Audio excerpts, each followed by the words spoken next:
ஒரு நல்ல உணவு வேணும்னு நம்ம விரும்புகிறோம். இறைவா நல்ல உணவு வேணுமே.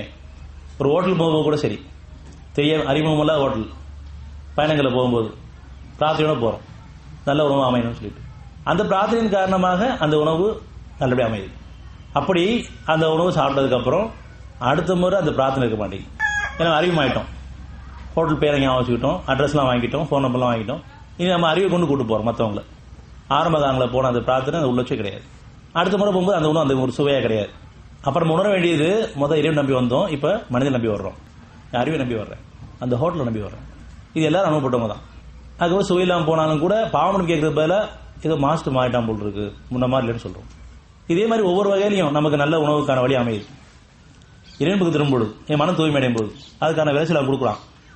ஒரு மட்டன் ஷாப்பில் போய் மட்டன் வாங்கினா கூட நல்ல நல்ல மட்டன் அமைச்சு கொடுக்குறான். ஓரளவுக்கு மனசாட்சியோட கூட நம்ம இணைச்சு வைக்கிறான். அப்போ நான் இறைவன் நன்றியோடு இருக்கணும், மனிதத்தில் போந்துடக்கூடாது, அவனை இணை வச்சிடக்கூடாது. ஒரு மீன் கடைக்கு போகிறோம், அதுவும் பிரார்த்தனையோட போகிறோம், அங்கேயும் நல்லதாக அமையுது. நீங்கள் எதெல்லாம் இறைவன் ஒப்படைச்சு போறீங்க நல்லதாக அமையுது. ஆனால் எப்படி நம்ம கெடுத்துக்கிறோம்னு சொன்னால் அதுக்கப்புறம் இறைவனை விட்டுறோம். அடுத்த முறை இவங்க நம்பி போகிறோம், அவங்க நல்ல மனுஷன் அவங்க நம்பி போகிறோம். இறைவன் தான் நல்லபடியாக அந்த மனசை கொடுத்து நல்லதை கொடுக்க வைக்கிறான். அதுக்கப்புறம் கொஞ்ச நாளில் அவனை எந்த அளவுக்கு பாராட்டுறோமோ, எந்த அளவுக்கு புகழ்றோமோ அந்த அளவுக்கு அவங்கள பற்றிய குற்றங்களை பேச ஆரம்பிச்சிடும். புகழ்றதும் இகழ்றதும். நேற்று வரைக்கும் நல்லபடியாக சொல்லிட்டு இன்னைக்கு நாம மாதிரி இல்லை, இப்போ ஒழுங்கா கொடுக்கறது இல்லை, கறி மீன்லாம் காய்கறி கூட சரியாக கொடுக்கறது கிடையாது. இப்போ குறை எங்கிட்ட இருக்குது, யார்கிட்ட இருக்குது, அவங்ககிட்ட இருக்கா நம்மகிட்ட இருக்கா, நம்மகிட்ட இருக்குது, அதை உணர்வு கிடையாது.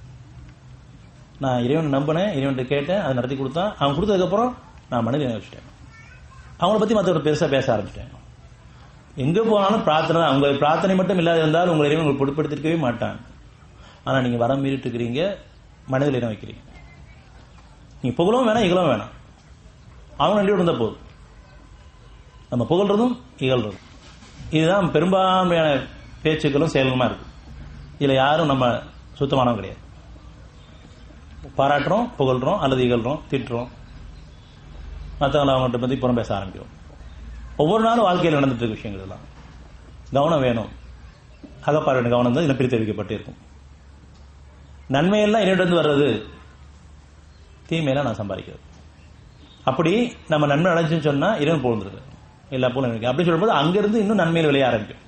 நம்ம யார்கிட்ட வாங்கிட்டு இருக்கோமோ அவங்க இன்னும் 1 ரூபா கொடுக்க ஆரம்பிப்பாங்க. ஏன்னா இறைவனை நினைவு கூர்ந்ததன் காரணமாக, இறைவனை போர்ந்ததன் காரணமாக, இறைவன் நன்றி கொடுப்பதன் காரணமாக இன்னும் நல்ல உணவாக கொடுக்கணுமே விரும்புவாங்க அவங்க.